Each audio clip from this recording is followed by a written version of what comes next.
আদিবাসী মার খাচ্ছে, আমাদের মোল্লাদের মুখে কথা আছে। দলিত মার খাচ্ছে, আমাদের মোল্লাদের মুখে কথা আছে।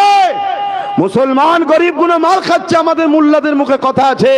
এই যে আমাদের তিলোত্তমা বোন ইনসাফ পেল না, আমাদের উলামারা এর বিরুদ্ধে প্রতিবাদ করেছে।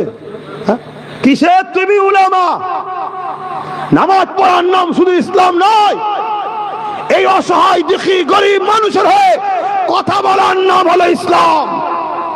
নামাজ অনেক পরে এসেছে, মেয়ের আজ থেকে নামাজ রসুল এনেছে, ভুল বুঝবেন না আমাকে। বাপের বেড়া চ্যালেঞ্জ বলছি, ভুল হয় শিখিয়ে দাও, তোমার জুতো লে বইব উস্তাদ বলে তোমায় মানবো। আর যদি ভুল নয়, এই জাতিকে গুমরাহি করা, দালালি করা, এই দালাল উলামা গুলোদের বন্ধ করতে হবে। এরা আমার জাতকে ধ্বংস করেছে, এরা আমার জাতকে শুধু বলেছে উসব দিকে তোমরা মাথা দিয়ে উনি মসজিদ মাদ্রাসা নামাজ রোজালে থাকো, আমরা জান্নাত লবো, জান্নাত লবো, জান্নাত লবো। আল্লাহ সৃষ্টিকে ভালোবাসতে পারেন, জান্নাত যাবে। আমাদের কিরা গুমরা করেছে, ধ্বংস করে দিয়েছে এরা।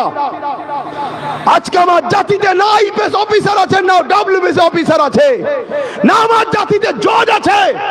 শুধু বলেছে মোল্লা বানাও, মোল্লা, জাকাত ফেতরা তোলো আর খাও, ভাগ দাও। এই তো করেছে জাতির সঙ্গে গাদ্দারি উলামারা। তোমরা জানো না তোমাদের পেছনে কি ষড়যন্ত্র হয়েছে। তোমাদেরকে গণহত্যা করা হবে আগামী দিন।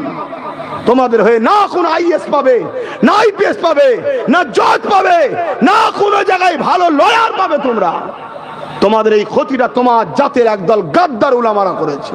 চিনবে কি করে?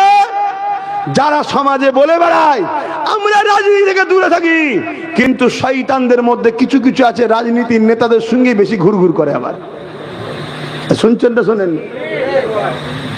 এরা আমাদের সবচেয়ে বড় দুশ্মন।